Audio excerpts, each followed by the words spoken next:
This is SUNHUNK's largest tonnage crane H8280, maximum lifting capacity of 185 tons. This is Inner Mongolia. This is a large crusher.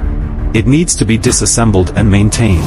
The biggest challenge is to pull it from 11 meters away. A center cone weighing 62 tons was lifted out at a negative angle. There are space restrictions on both sides and above the venue. Plus, the open air on the field is very windy.